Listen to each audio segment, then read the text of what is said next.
Welcome back to Incremental, the continuous improvement podcast. This is episode 106.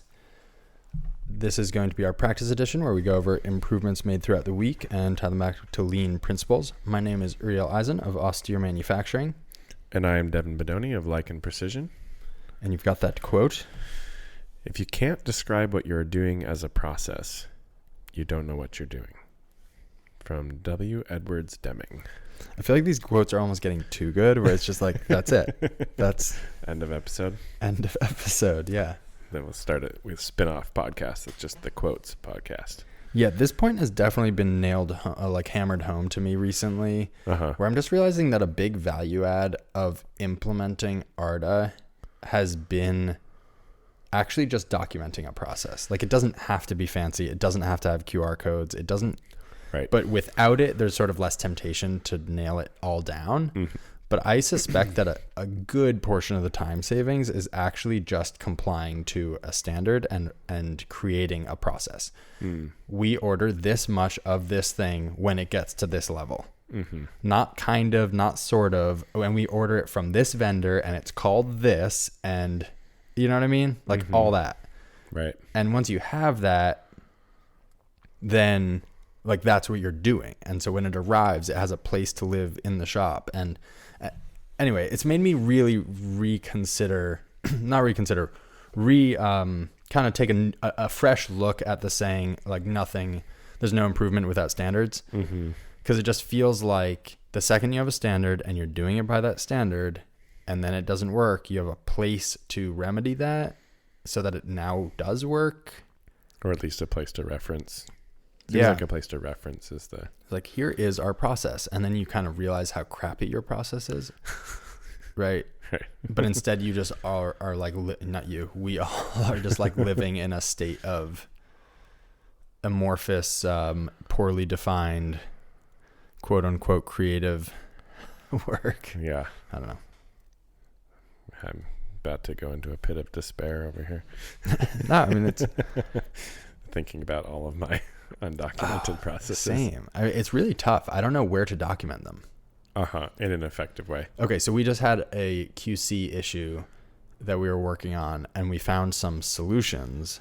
And then I'm kind of like, at the end of that whole process, standing there like, where do I write this down? Right. And that we'll actually look at it again. Or at least when it happens again, we'll remember where we had the notes. Like right now, it's kind of just now more knowledge that everyone involved in that process has. Right. Which sucks, right? We also found like new leading indicators of that problem. Mm-hmm. So great. Now 2 of us are really good operators that are really important to the process in like disturbingly sort of esoteric and intermittent ways. So like it's not like when you train this it's going to come up, right? If someone comes into the shop and I'm like, all right, here's how you do this thing. Yeah. Now there's just like 3 years of little things we've found along the way that I know, but I don't remember that I know them, and I don't remember that the other person needs to know them. Yeah. It's kind of alarming, which is great. I mean, the rope into that pit of despair is the fact that most companies aren't even aware that they're in a pit. Right? The rope out, right? Yeah. Yes. The rope out to pull yourself out of that pit of despair. It's just like knowing that you're moving in that. I guess the nice thing is we have the awareness that it is a pit. Right. And not just being. I don't know how to get out in yet. Circles. Like, why is this rope hitting me in the face? I guess. I don't really. I mean, that's definitely high on my list. Actually, the first improvement is very related to this. Oh, yeah. Very exciting thing. Our CNC has not run today and probably won't run tomorrow, which is not good because we have a lot of orders that need to ship. Anyway. Have you heard of this product called Arda? Yeah. So the issue is there's capacitors in the phase converter that creates 3-phase for our CNC. Those capacitors go bad. We've replaced them about a year ago. And in doing that, they hadn't been replaced probably for like 2 years before that. Mm-hmm. So I called the company and I was like, should I have another set on hand? And they're like, well, we can just overnight them to you because they have a shelf life. So you probably don't want them just sitting in your shop. And so I had the card, an Arda card, sitting in our 2-order bin for the past 8 months because I was like, well, I should order them at some point, but I don't know exactly when. Yeah. Then it went down. We didn't have the part. I paid for overnight shipping, but of course we're on the West Coast. They're not.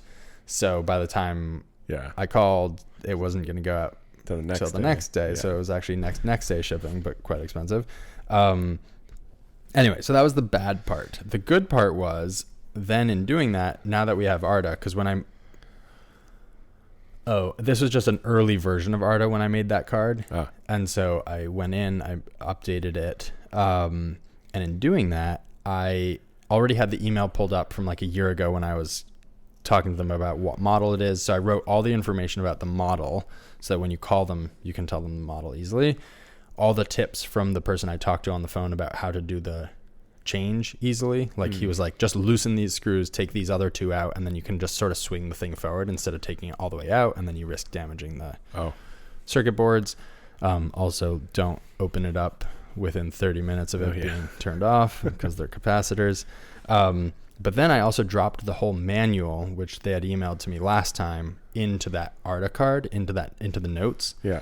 And so it can just take a PDF. So now, like when you scan it to place the order, it's all in there. And it kind of made me think that I should make cards for all the pieces of equipment in the shop just to write all those notes. You just scan it and write notes in there, drop the manuals, just that link between the physical, like the digital side and the physical is just so much more intuitive than like a well-organized file structure. Yeah. And maybe it's just that my head doesn't work that way, but I feel like I think that's pretty universal. It's just tough. Like then you make a whole list of all your equipment and have a folder for each piece of equipment. You can, but then I don't know. No, I think it gets weird. A well-organized file structure is a crutch for a system that humans don't naturally function well in. Right. Or you could walk up to the piece of equipment. You're like, this is the piece. Yeah. Here's a code. Yeah. And here's all the data. Yeah, more and more I just keep wanting to have like very flat file sort of structures. Yeah. Just generally with easy triggers, not quite the right word, but easy links, I guess, from where you actually experience the thing. Yeah, when you want to access that file. Yeah. Making it easy to get to it. Yeah. Or searchable, easily searchable. Right. Is the other alternative. Yeah, it is interesting because the shallower it is, the harder it is kind of to look through, potentially. The more flat the file is. Yeah. Yeah. But then the deeper it is, the more like thinking and it's kind clicking of and thinking and reading and yeah, it's kind of identical to the whole tool management thing that we've gone on about ad nauseum. Interesting. But yeah. When you make it intelligent, it requires navigation. Oh, interesting. Right. Rather than just completely flat but having some sort of link to the real world. Yeah. I think is the thing. Anyway, so that was my improvement, was adding all that data to the card. Nice. Let's see. I don't think I already said this. We ran some what was this? Did I already mention this? Updated our tool break detect program to rotate after it's over the tool setter. No, I don't think so. I know you were playing around with edge cases. Yeah. Anyway, my apologies if we've already gone over this. We had some very large parts on our trunnion where we wanted to do tool break detect, but if the part were to rotate with the tool still right over the part, it could potentially crash. Okay. And I guess timing wise, it's fine because it all still needs to do a rapid down and rapid back up. Yeah. So I altered the tool break detect program so that a long time ago I made it so it goes back to A0, because it could crash into the trunnion if it was at a negative 90. Mm-hmm. So now I made it so that it waits to do that until it's over the tool setter, So I think that's the best combination. Oh, I see. So it goes to the back of the table. Yeah. Then it rotates to the A. Yeah. Then it goes down. Yeah. Nice. Yeah. Minor thing, but not when it crashes. But not minor. Yeah. So this is a big one. We finally got self-serve onboarding for Arda. So before that, it was a very manual process that someone sort of had to like email back and forth with us about, which is kind of anomalous in today's day and age with software. Yeah. And so the problem was sort of triggered. We had a conversation with a customer. They went on the website sort of like a few days later and clicked the payment link. And we've constantly sort of been like, okay, let's wait for that to become a problem before we go fix it. Uh-huh. So no one had ever just proactively gone and clicked the button. And they successfully paid us money. Uh-huh. But then nothing happened. Uh-huh. Nothing at all. So our first improvement was just having a follow-up email that's like, hey, thank you. We will follow up within 24 hours, right? Like kind of that, which is still kind of archaic. Sure. But that's just kind of where we're at. And there's a bunch of back-end whatever. And so then it evolved into basically the process now, which is pretty cool, took a lot of figuring out. What is... Someone clicks the link to pay us, the Stripe link, that they pay through that triggers an automation for an email that sends to them. That email we have like a blog post that's sort of like how to implement Arda based on our like the installations we've done, kind of in 10 easy steps. That will be linked in the show notes. And then when it also has a form for them to fill out with their customer information. Once they fill that out, that triggers automations on the back end to create a new instance from like a placeholder instance, and then just a bunch of other stuff and then it generates their QR codes, and then it waits 20 minutes. I mean, this is kind of like the workaround part. It waits 20 minutes to make sure that it's all resolved before sending them a link that sort of lets them log in. So self-serve works now. So if you click the payment links to sign up, something actually happens instead of you just giving us your money. So if anyone's listening who's been thinking about going and clicking that button, you can do it now and you'll get an email. So that was big. Nice. Right on. We finally finished constructing and implemented our new tool rack. Yeah, that looks sick. It is very cool. And I think, it's going to do all the things we hoped it would do. And then today we are kind of realizing that it's probably going to make some other issues that we didn't know how we were going to solve pretty solvable. Oh, cool. Which is cool. Such as? So one is we've had this whole like standard tool, non-standard tool designation. Right. And there's been an ongoing question of how does a non-standard tool get triggered to become a standard tool, or vice versa, or downgraded potentially. If we have designated something as a standard, but we're finding we're not really using it in to the amount that we thought we would, how will we figure out that information? The basics of the rack is that, for anybody who didn't see it on Instagram, because we posted some photos of it, the little holders that hold each tool holder are slidable on like a French-cleat system. You can just like pick them up and move them around, so that we can organize the whole tool, the physical tool holder library by ID number sequentially. Mm-hmm. And the reason they need to be movable is like, you either have to have a designated spot for each ID, and potentially more than one spot if you have multiples. Oh, true. Which starts to get very... Right, because you're running 3 vertical machines? Yeah. Or you need to have flexibility somehow. And so this is that flexibility. Yeah, so you can put a tool ID, 243 next to a 272 with nothing in between if those IDs aren't currently built up, and Yeah. then you have a 255 that gets pulled out of a machine, and you can slide the 272 or whatever I said over to make a spot. So that's the basis of the rack is flexibility with still being able to use our, like, it seems like humans are very good at finding things sequentially. Like, that's a pretty decent skill of ours. I think it's called a binary search to some degree. Okay. Where you look at it and you're like, is it to the left or to the right? And then, I mean, no, a true binary search would then be going in the middle of that next increment and looking again, is it to the left or to the right? Okay. And it's a very fast way of finding things, but we're sort of doing that. Yeah, we're pretty good at that. Yeah. Like, it's not very complicated. Hold one number, search until you see it. Yeah. So that's kind of what we're trying to take advantage of without having this massive rack.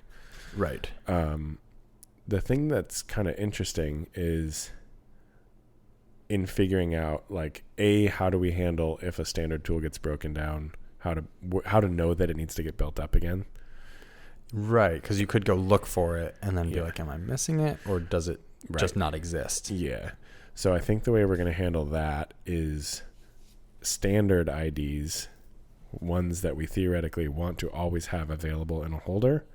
If you have to break it down, that tag will stay on the pot that it was in. Oh, cool. So that you know, and we're going to have a dedicated number of them. So we're going to be like, we want 3 of these. We're going to make 3 tags. If there's an empty tag on a holder, that means, or on the rack, that means another one, it needs to get built back up at some point. And the nice thing about leaving it on the rack is that when you do that search, you will find it in the correct place and you will know the state because you just found it empty. Exactly. That makes a lot of sense. And then the other thing we realized is if say we want to have 3 ID 200s built up at all times, and then we routinely see that there's 3 200s next to each other on the rack at all times, pretty much. That's going to let us know that our minimum is off. Because in theory, if they're being used, they should be in machines. Yes. So I think it's going to pretty quickly become... Sorry, I'm thinking. I'm not just zoning out here. I think it's going to become pretty quickly a visually apparent... Like, yeah. Right. What I'm wondering about is... I mean, this gets back to last episode, the buckets versus barcodes. Right. I guess. But if you've export all your data into G-code and it lists out the tools that it uses, I wonder if there's a way of getting that sort of amalgamated. Because the other thing, I mean... At some point there will be, yeah. Like, the other approach would be actually, this is funny. These are sort of a Kanban of 1. Right? And so you could try reducing the water level. But I guess that's annoying if you're just arbitrarily reducing the water level because you're like... We're trying to be somewhat strategic about it. Yeah, no, that's interesting. Adding them seems obvious, right? It's like, oh, we keep needing this tool. We should add another one. Yeah. Yeah, taking them away seems tricky. That's cool, though. So you'll just see them on the rack a lot. And I think so, yeah. And then are you tracking how many you have in circulation in a spreadsheet somewhere? No. What we're going to do is set a standard quantity for each designation. Basically, we're I guess I'll just say it. Don't tease us. Another improvement is we're adding, so far we've had standard and non-standard. Okay. Standard up to this point has meant we want to have one built up for each machine at all times. So like this is always available in any circumstance. Yeah. And then we had non-standard, which was like, whatever, you can break this down at any point. This was built up just for a single job. Gotcha. And we realized that wasn't really like, that was not a good match for how we actually use things in the shop. So we added a common designation. And that I think is going to be, we want to have one built up at all times. And you can always add so is that like one. drills and taps type things, or what do you imagine there? There's a lot of random tools that we use commonly, but generally not like on all 3 machines at once. Interesting. And so I think that allowed us to downgrade a bunch of standard quote unquote tools. So it frees up tool holders and space and while still hopefully optimizing for availability. What is availability? Availability is it's available when you don't have to go build it. Yeah, it's available for use when needed. Gotcha. Cool. Yeah. That sounds good. Yeah, and I guess that was where the trigger will come into play more, is like we're giving that one a different color, in this case blue. So if we start to see that there's multiple blues being built up, we might say, okay, and living on the rack, we might say, okay, this clearly there's been an instance where it was in a machine and we needed a second one. So we added a second one. Maybe we consider making this a standard or changing the minimum to 2 or something. Yeah. That's cool. Yeah. We'll see how it plays out, but it's open. The rack looks nice. It looks very nice. Yeah. Nice. We have that at the very least. Yeah, exactly. So we added a production dashboard. So we realized that we've built out all these fancy tools in Arda. I feel like at the top of the show, I should introduce myself as Arda, not Austere. But the tone has shifted. Yeah. Well, Austere is running smoothly in some part because of Arda. And right now I'm doing a lot of work on Arda, also on Austere.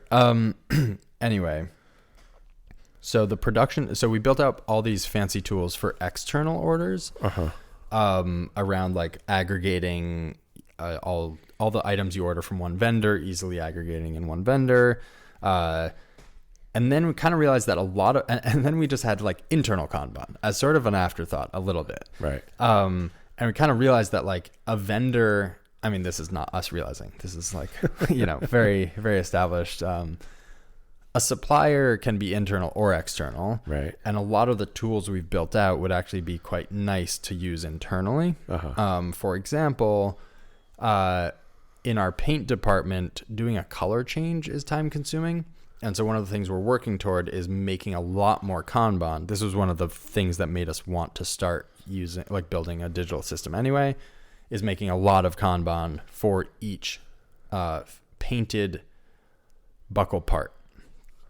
And by having a lot of them and triggering a lot of them, it means that if I'm painting black today, instead of a large batch of black 3/4 cams eating up all of my capacity for painting black today, I can paint 4 different items in varying quantities, all in black. Right. So like instead of painting 32 of one color, of one part in one color, I might paint 8 of 4 different parts, all black. And so the efficiency in the paint department remains the same. Like this is setting aside the task of reducing change over times between colors, just leaving that alone for a second. That's kind of the goal there. Now, it would be kind of sweet, we're realizing, if you ordered those in Arda, and then in the paint department, I could have a dashboard that showed me all of the stuff. Like I could just filter for black and suddenly it's showing me everything that needs to be done with black. I think there's going to be some learning around prioritization, which I think will be really fun to systemize. Like we sort of want to know how many of these cards are in circulation, because if there's 3 cards in circulation and one of them is triggered, that is sort of more urgent than another type that has 10 cards. Sure. Right. And one. But then one also what happens when you go to 2 triggered on something where you're approaching like really critical? Do you then say, okay, now we're going to paint orange today instead of black? And now that you're painting orange, do we want to aggregate a bunch of other cards into orange that also need to be painted orange? Or do you still want to do some black ones because those have been in the system for longer? So there's going to be a lot of things to play with, but the cool thing about it being digital is it will almost, I'm probably going to eat my words on this, but it feels like it will force us to systemize. That will probably be painful, but it will force us to develop a good method for filtering. Instead of expediting, you're saying? Yeah, we do a lot of expediting around colors. Like we were just doing it today where we ran out of a color, which we need to address separately. But then it's like, oh, okay, well, I guess let's paint this color today. And seeing as we're painting that color today, let's pull these ones. Wait, do we need these ones today or can I push those to tomorrow? Right. There's a lot of that. Yeah. And it's very hard to eradicate. Yeah, I think it's easy to forget that it's just waste. We've probably gone over this before, but is there a reason why you don't just increase the buffer post paint so that you could level, like reduce, like do what you've done through the whole system up to paint of reducing Kanban quantities, reducing batch sizes, and then just increase the buffer post paint so that you can level your workload a little bit more? Do you mean level it or just paint, like increase availability so that we don't run out, so that we can paint bigger batches of one color kind of thing? Not necessarily paint bigger batches of one, like paint exactly what you're doing right now, but not be at the risk of running out. Where would the fun in that be?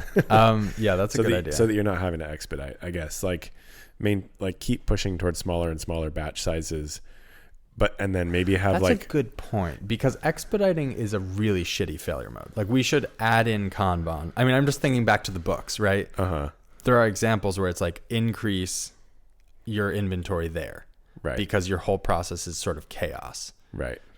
That's a very good point. I feel like we should increase. Yes, we should increase inventory so that we never expedite. And then we should decrease a little bit and see, like the failure mode of expediting and then just sticking with that as a failure mode is not good. Yeah.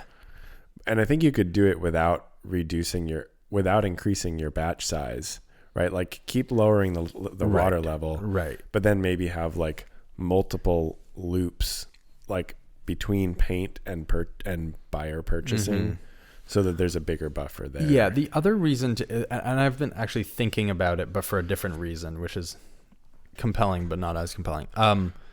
We've been getting more bulk orders, and our capacity is greatly increased, such that it used to be such a production to deal with a big like a big order, that this wasn't our bottleneck. But now we could easily handle big orders quickly if we had more inventory just sitting ready to get assembled. But because we don't, it like can really mess up our whole production in a way that feels dogmatically attached to low inventory rather than just like rational. Because it's not like we're sitting on, a few acres of $30,000 cars. Right. We're sitting on like, the question is whether to sit on, I mean, it's not zero, right? Like our inventory, we probably have $8,000 of sellable goods. That's not our cost, but it's not nothing, but it's pretty minimal for the scale of the business. Yeah. And it's creating a lot of issues that maybe and if we don't want to solve right now. I mean, I do want to, but yeah. And like if you were to think about what that increased availability could generate in revenue or whatever improvements or whatever the case may be, by not having to expedite. And I don't know, it's been kind of astounding in our shop recently, making that like very subtle, I think we talked about it, subtle change to directing all production work to one machine and keeping the other ones available. Oh yeah. How's that going? It's been fantastic. Really? That, and then also segmenting roles a little bit more. So there's less juggling of tasks. There's a lot of kinks we're still trying to work out, and some people have been overloaded and other people underloaded. Yeah. But the shop as a whole has been extremely productive. Interesting. And so it's by no means perfect, but it has been notable. And I'm not the only person who's noticed it. What have you noticed? Just things running smoothly kind of, or? I think just like throughput is up, and to me, at least, a lot of it doesn't feel as chaotic. And you attribute that to, what were the two things? Segmenting roles a little more. Segmenting roles a little more, so that there's less juggling, which I sort of like put in the expediting, right? The conversation is sort of like, hey, have you taken care of this kind of thing? Or it's more the task switching? The task switching. And so it's called Lash? Is that what that guy wrote into us? Brian? Yeah, I think so. Brian. There's that, and then I think there's also just like the mental juggling of like, I'm going to do this, and then in the break between that and that, I'm going to go do this, and then, right, instead of just being like, this is what I do today, I'm going to crush it. Yeah. So that's a big part of it, and that's oversimplifying it, obviously, but it's been a step up. And then the segmenting of lanes in the shop so that we're not doing as much juggling of like, we'll put it on this machine, and then that one will go on here. Isn't that so interesting? Like, what you just said sounds like you could have a higher ceiling. And it's probably theoretically true, like in terms of throughput, if you're really good at tucking, like nesting jobs on different machines. Yeah. But it just turns out that we're not, right? Yeah. And we're spending so much time on something that is completely non-value add. Right. And I think it's really hard. Yeah, it's really hard to do that. So as like the programmer, I think more often than I was probably aware of, I would get behind on programming just because I didn't know when exactly something had to be ready. And now, not to say that I keep every machine prepped at all times, but now it's sort of like, well, that lane doesn't have anything in it. Fill the lane. Oh, because before you were sort of just putting jobs into the top of the pool and assuming... Kind of, yeah. But if there were already jobs in the pool, you're like, oh, there's stuff in the pool. Yeah. But then one machine would run dry because there was nothing to put on it. Yeah, and we had kind of segmented it, but then we'd juggle something around, and then something else opens up. It's that bad data thing. Yeah. So sort of just being like, this is the lane. Let stuff march through it as it does. And so at a glance, you just see like that lane is empty. I need to program something for it. More or less. I mean, I'm oversimplifying. Sure. And we are still doing occasional juggling, but it's been a big step down from that. Yeah. And it's been I profound. like that. I think I maybe have accepted, not completely, but accepted expediting as a problem to solve rather than, okay, it's unacceptable to do expediting. Clearly we are sort of like flying too close to the sun in terms of inventory, and we haven't earned that. And we're going to add inventory back in till we stop expediting at all, and then we'll go reduce inventory a little bit. Maybe that's what's happened. That seems very plausible. Because two people in the company standing and talking to each other, like I've been realizing recently how expensive that is. Right? It's like, it's not one person who's idle. It's two people who are idle. Yeah. Not to be like cracking the whip over here, but no, it's just like we're doing dumb stuff. Right. Like you could be improving your process, not just like... Yeah, or like sit in the sun or really anything. Eat a pastry. Eat a pastry. Yeah. Yeah. Right. Anyway. That was a cool tangent.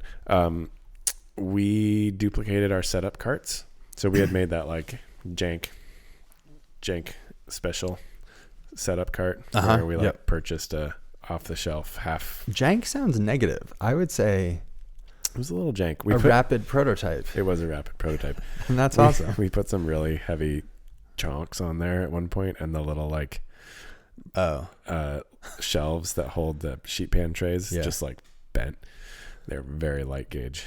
I'm having So I had sent out an RFQ to a friend who runs a woodworking cabinet shop to have a bunch made. And I think it probably just wasn't a good fit. Anyway, I'd never heard anything back. So we've been doing Monday improvement days, basically, like just the whole day, half days.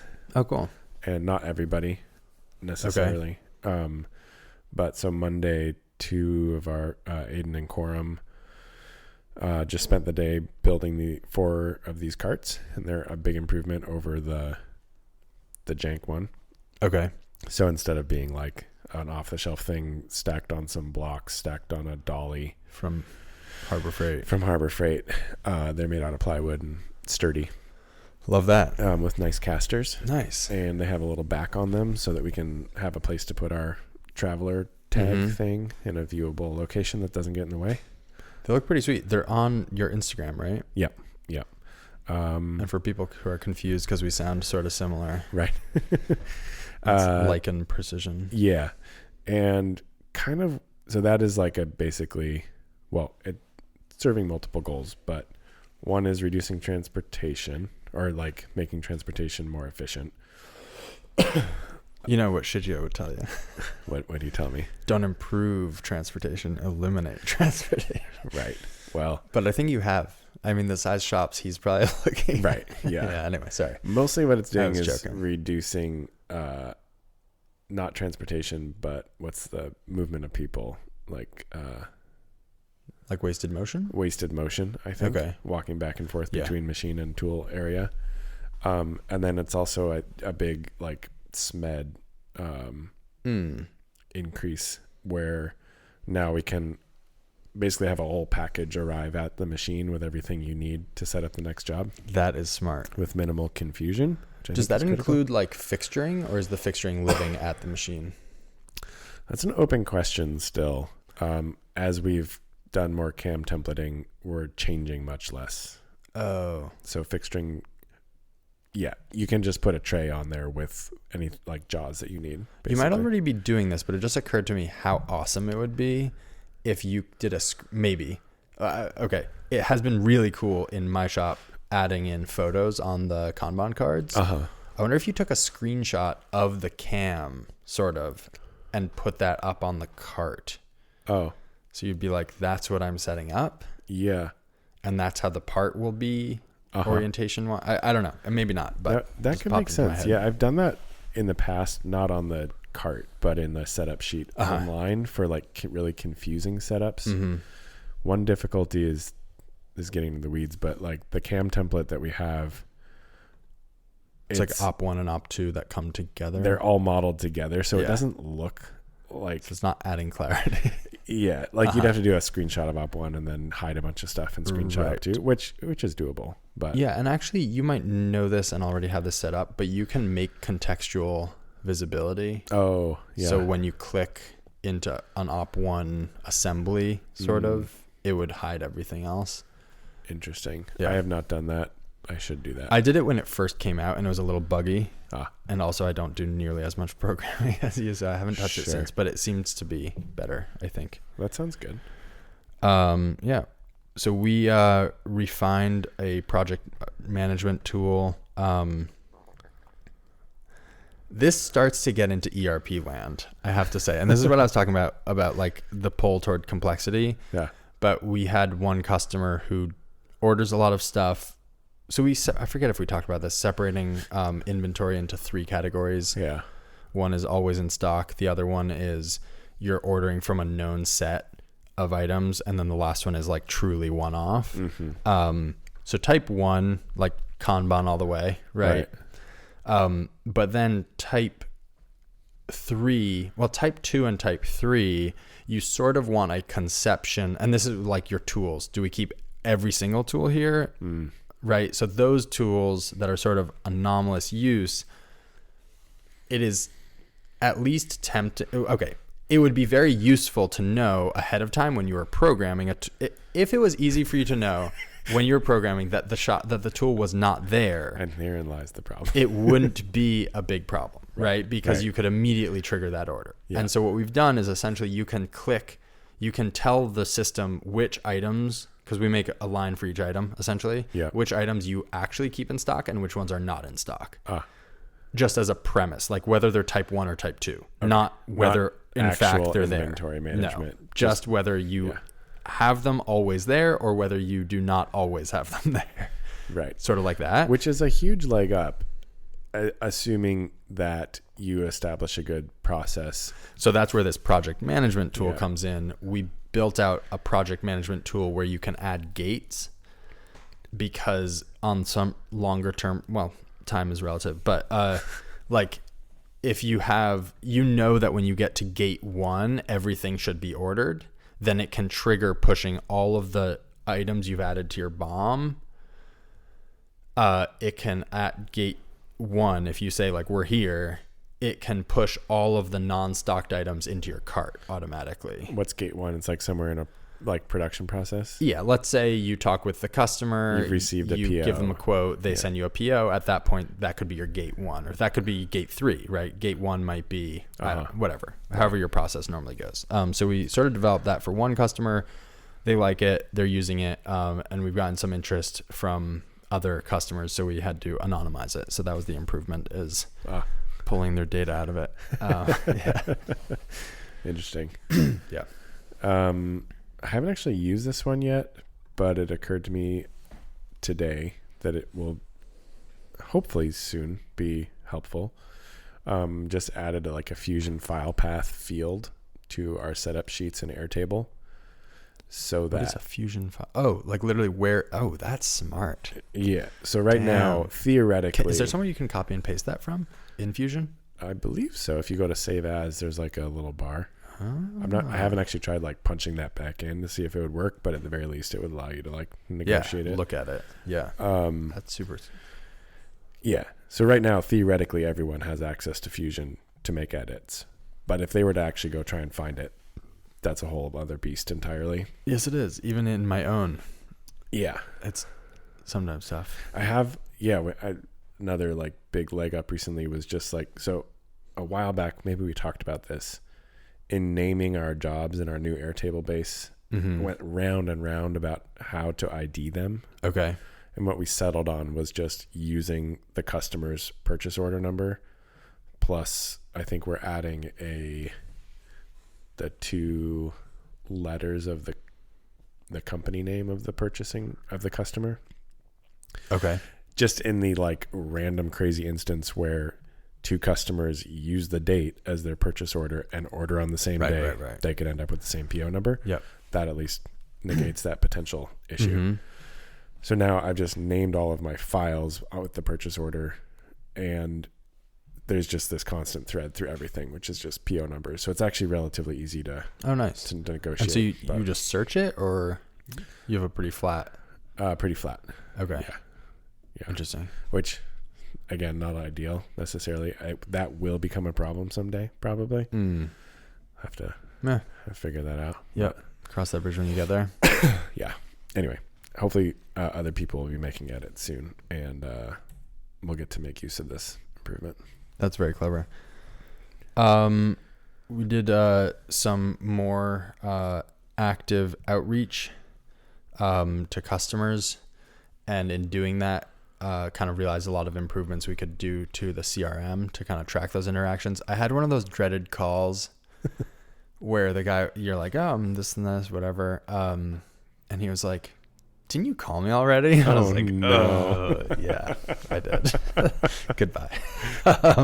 So this is what CRMs are for. And so we improved a lot of the tools in it to make it a little easier to use to avoid that. Yeah. Cool. That sounds terrible. I'm so sorry.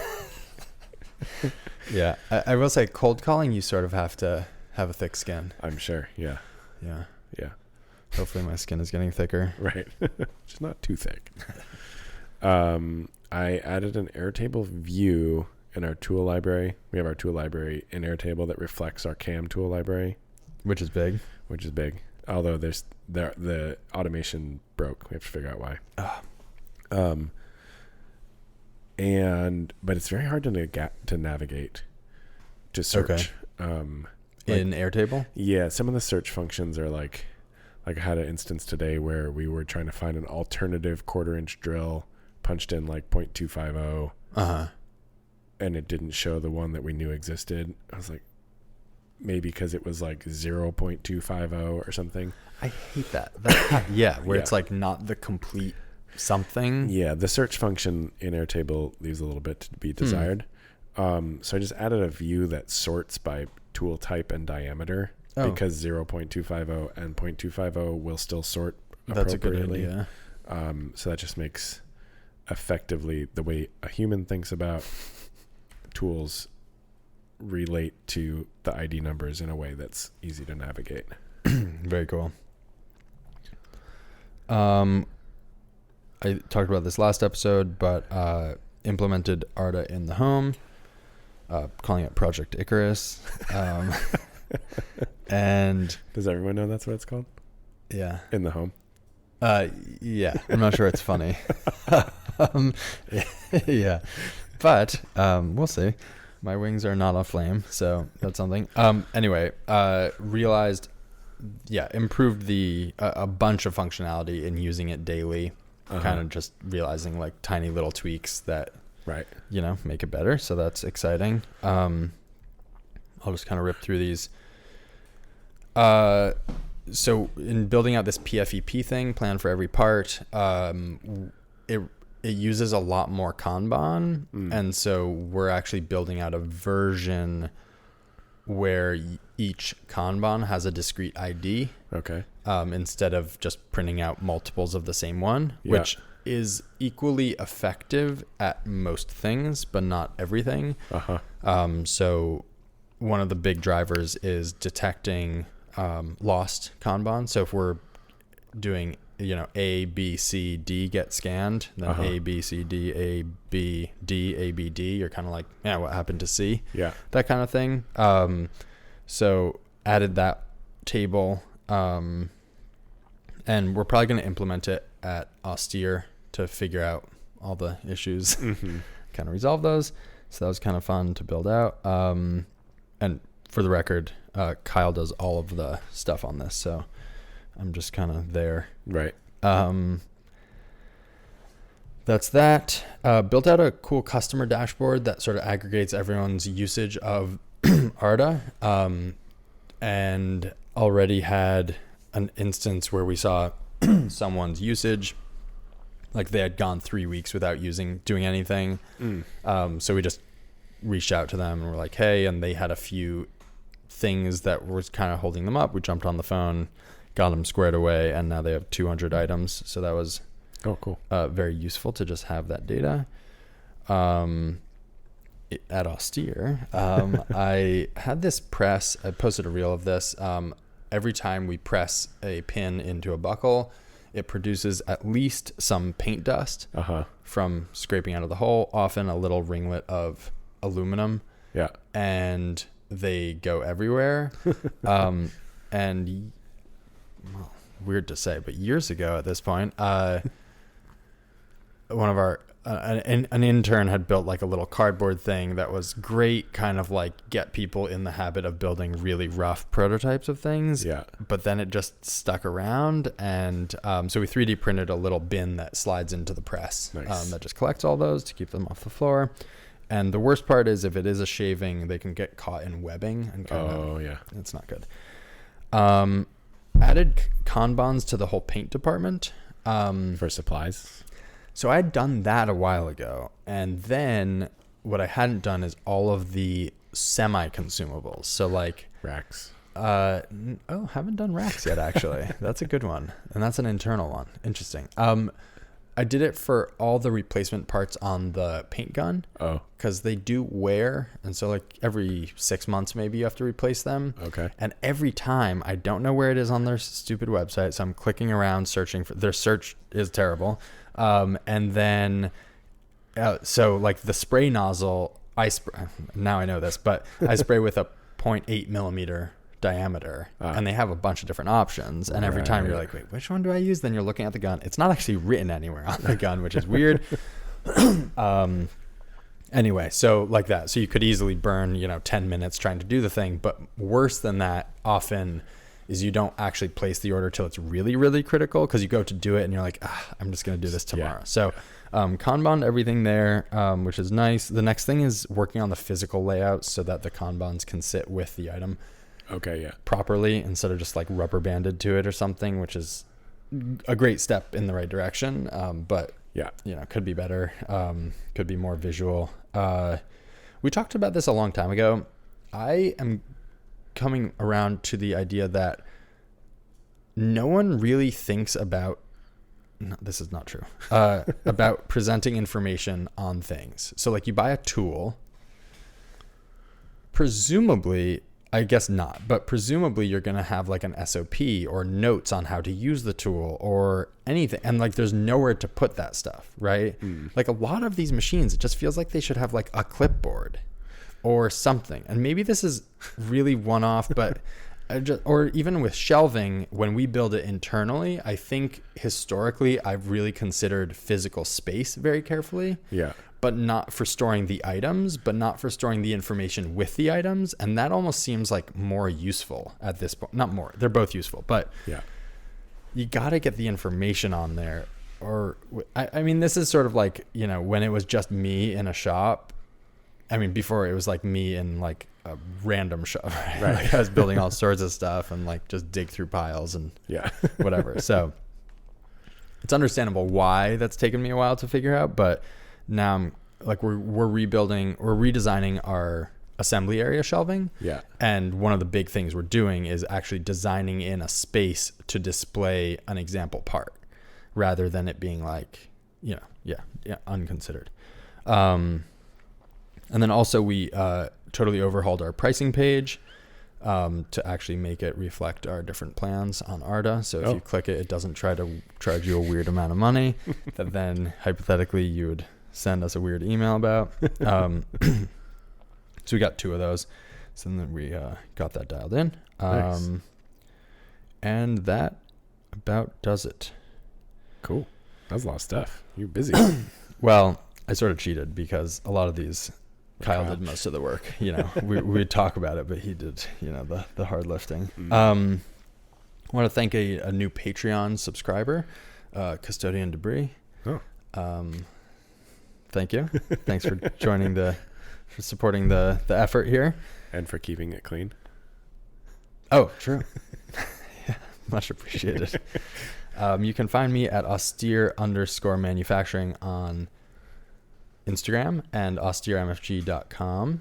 You can find also arda.cards, both on Instagram and on the internet. And Incremental CI on Instagram is the podcast. You can find me at lichen_MFG on Instagram, lichenprecision.com. And as just noted, we have a Patreon. Check it out. We do indeed. We'll talk to you soon.